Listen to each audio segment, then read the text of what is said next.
آج کا بھی بالکل مختلف نوعیت کی گفتگو ہے. ایک ہم نے کی تھی آج سے چند دن پہلے اور وہ عمران بھائی کے ساتھ تھی, اور عمران بھائی حج پہ جا رہے تھے اور بہت زیادہ خدشات تھے, بہت زیادہ مسائل تھے اور ایک دھڑکا سا لگا ہوا تھا کہ اللہ تعالیٰ خیریت سے لے کر جائے, خیریت سے واپس لے کے آئے. وہ گفتگو آپ نے سنی ہوتی. آج الحمدللہ عمران بھائی واپس آ گئے ہیں حج کا سفر مکمل کر کے. تو ایک بار پھر حج سے پہلے یہ میرے پاس تھے اور آج میں ان کے پاس ہوں, کیونکہ حجاج کرام کو ریسیو کرنا چاہیے, سنت رسول صلی اللہ علیہ وسلم بھی ہے, اور حجاج کرام سے دعائیں کروانی چاہیے.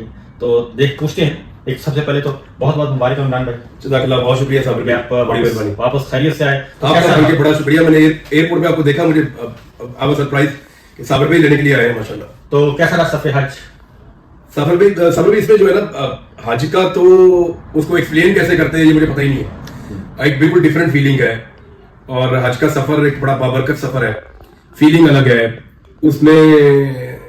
یعنی میں اس کو ایکسپلین الفاظ میں نہیں کر سکتا, صرف میں شاید مجھے وقت کے ساتھ ساتھ الفاظ ملیں گے, وہ سمجھ آئے گی کہ اس کے بارے میں کہنا کیا ہے حج کے بارے میں. لیکن ایک بات مجھے جو سمجھ آئی ہے نا کہ حج کرنے سے ہی آپ کو پتہ چلتا ہے کہ حج کیا ہے. اجتماعیت ہے نا, سب نے اکٹھے ہونا ہے, پوری دنیا سے مسلمان آئے ہوئے تھے.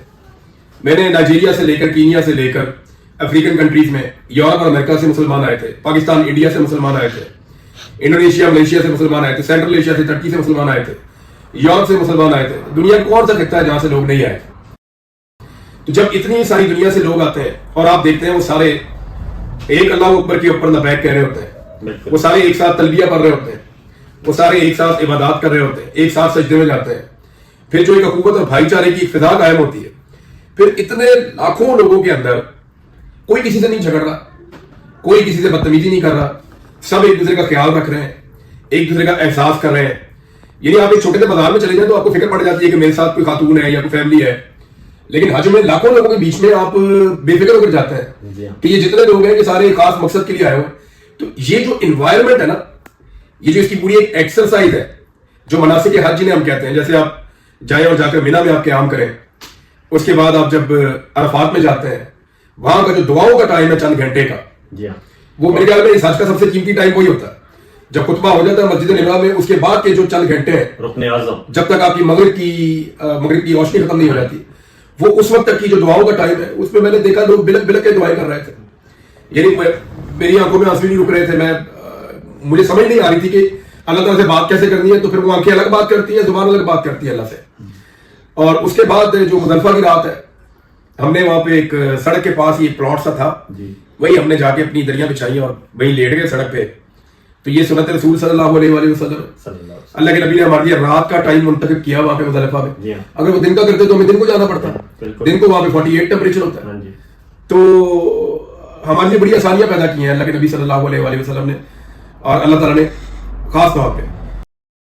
تو پھر مزدلفہ سے پھر شیطان کو کنکریاں مارنے کا ایک الگ, اچھا ہر جگہ کا ایک الگ طریقے کا آپ کو احساس ہوتا ہے, ایک الگ طرح کی آپ کی ڈیوٹی لگتی ہے, الگ طرح کی آپ کی فیلنگ آتی ہے.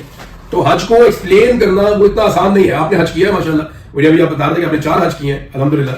تو وہ 4 حج آپ نے کیے, تو آپ کو بھی پتا ہوگا اس کو ایکسپلین ایسے نہیں آپ کر سکتے. وہی بات ہے, آپ نے صحیح بتایا کہ دیکھیں نا, میں طرف سے گیا, انبیاء کی سنت, میں وہی اسی طرف آ رہا ہوں. یہ انبیاء کی سنت ہے.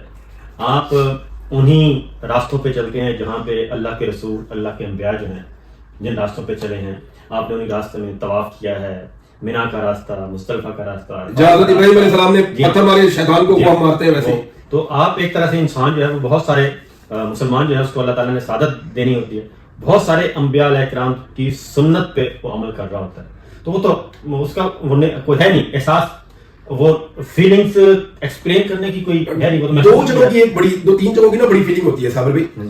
روزہ رسول پہ جا کے تو بس سمجھ ہی نہیں آتی, وہ یعنی وہ آدمی پورا وجود ہی آدمی کا کچھ اور ہی بن جاتا ہے. یعنی پورا وجود ایک ادب میں چلا جاتا ہے اور سمجھ نہیں آتی کہ آپ وہاں پہ کیا کریں اور کیا نہ کریں, بس صرف آپ درود پڑھ سکتے ہیں یا سلام پیش کر سکتے ہیں. تو روزہ رسول کی ایک الگ فیلنگ ہے.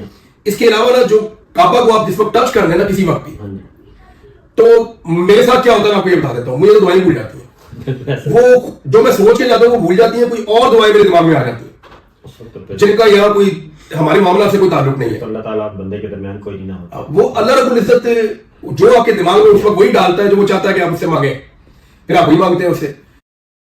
یعنی میں وہاں پہ جب بالکل کعبہ کے ساتھ جا کے لگ گیا تو میں نے بہت چیزیں سوچی تھی کہ میں یہ مانگوں گا میں پھر اللہ تعالیٰ سے وہی مانگ رہا تھا جو میرا رب چاہ رہا تھا.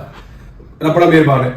ہاں جب میں وہ روزہ رسول کی طرف جا رہا تھا تو بہت ساری چیزیں نا میں پیچھے 2-3 سال سوچتا رہا, خاص طور پہ 2 سال جب یہ مجھے کیونکہ آپ کو تو آج پہ نہیں جانے دیا تو مجھے بڑی تکلیف تھی, تو میں تب وہ بات بہت سوچی میں نے کہ میں یہ بات کروں گا روزہ رسول پہ.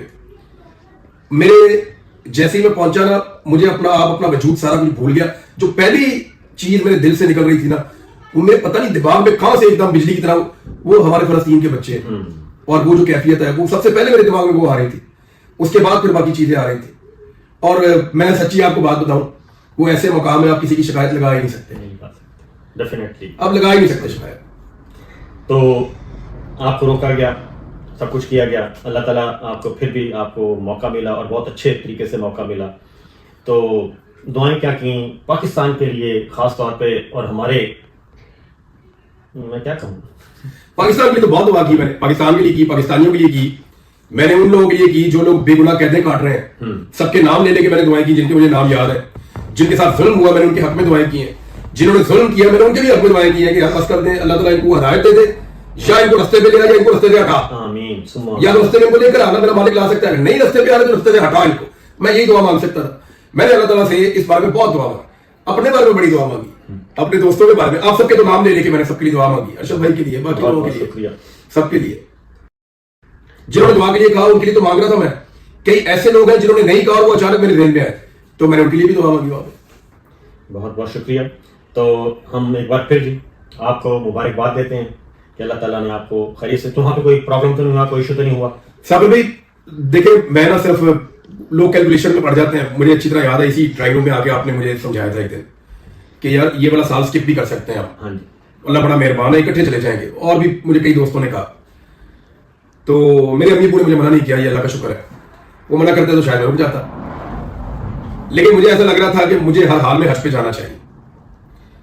دیکھیں ہم اس نبی صلی اللہ علیہ وآلہ وسلم کے ماننے والے ہیں جنہوں نے صحابہ سے کہا کہ کمزوری نہیں دکھانی ہے, ایک کندھا ننگا کرو اور اللہ اچھل کے تن کے چلو تھوڑا سا. اور اللہ تعالیٰ کو وہ ادا اتنی پسند آئی کہ آپ نے کہا کہ جب بھی تم آؤ یہاں پہ طواف کرنے کے لیے تو 3 مرتبہ اپنے کندھے کو ننگا رکھو اور اس سنت کو ادا کرو جو نبی صلی اللہ علیہ وآلہ وسلم نے حکم دیا تھا. تو یہ کیوں کہا تھا کہ اپنے مخالف کے سامنے کمزوری نہیں شو کرنی. تو صابر میں مجھے جانا تھا اور میرا رب مجھے بلا رہا تھا, اس کا بلاوا تھا. میرا دل مجھے کہہ رہا تھا کہ میں جاؤں گا. میں اتنی کنوکشن کے ساتھ پچھلے سال بھی کہہ رہا تھا کہ میرے کئی دوست کہتے تھے ہمیں ڈر لگتا ہے جتنی کنوکشن سے آپ کہہ رہے ہیں کہ آپ جائیں گے ہی جائیں گے, آپ نے حج کرنا ہی کرنا ہے. تو یہ ہمیں سمجھ نہیں آ رہی کہ یہ سسٹم آپ کو کیسے جانے دے گا. تو دیکھیں نا میرے رب نے جب رستہ اس نے نکالا تو کیسا نکالا, کہاں سے گھما کے کیسے کیسے کر کے میرا رب مجھے اس مقام پہ لے گیا. اور آپ یقین کریں صابر بھائی جس وقت میرا حج مکمل ہوا نا تو اس کے بعد مجھے کسی بات کی کوئی پرواہ نہیں تھی کہ ایسا مجھے لگا کہ جیسے جس کام کے لیے میں آیا ہوا تھا وہ ہو گیا, اب جو ہوگا دیکھی جائے گی. چھوٹے موٹے ایپیسوڈ ہوئے ہیں وہ پھر کبھی ڈسکس کریں گے, لیکن میں ایک چیز ہے, میں بلا وجہ آپ کو کہوں کہ میں بڑی چلاکی سے بچ کے آ گیا ہوں, یا میں آپ کو کہوں کہ فلاں نے یہ کیا یا اس نے یہ کیا یا انہوں نے کس نے کس کو اپروچ کیا, کون میرے تک پہنچا, یہ ساری چیزیں چھوڑیں. جو لوگ میرے ساتھ حج پہ موجود تھے وہ بھی بہت پریشان ہو گئے تھے, کچھ ایونٹ ایسے ہوئے تھے, لیکن حقیقت جو ہے وہ یہی ہے بالآخر اگر آپ اس کو کنکلوڈ کریں تو وہ یہی ہے کہ جو مجھے لے کر گیا تھا اسی نے میری حفاظت کی ہے اور اسی نے فیصلہ کیا کہ اب اس کو کہاں بھیجنا ہے. یعنی کوئی اور میری قسمت کا فیصلہ نہیں کر سکتا. حجاج کرام بھی اللہ کے مہمان ہوتے ہیں. سر دیکھیں یہ صابر بھائی 1400 سال تو یہ ہو گیا نا ہمارے پیارے نبی صلی اللہ علیہ وآلہ وسلم کے بعد. اس سے پہلے والے بھی کبھی آپ سال اکٹھے کریں نا تو یہ جو حرمت والے مہینے ہیں ان میں جو لوگ کعبے کے طواف کے لیے آتے ہیں وہاں کی جو مقامی سرکار ہے اس کی یہ رسپانسبلٹی ہمیشہ سے رہی ہے کہ ان کو امان دینی ہے, چاہے ہماری ان کے ساتھ بھی دشمنی ہے نا. اگر وہاں پہ مکہ میں رہنے والے یا حرم میں رہنے والے جو قبائل ہیں آس پاس ان کے ساتھ آپ کی یا ان کی حکومت کے ساتھ بھی آپ کی دشمنی ہے, تو جب آپ آئیں گے کعبے کے طواف کے لیے تو وہ باؤنڈ ہے کہ وہ آپ کو دیں گے امان.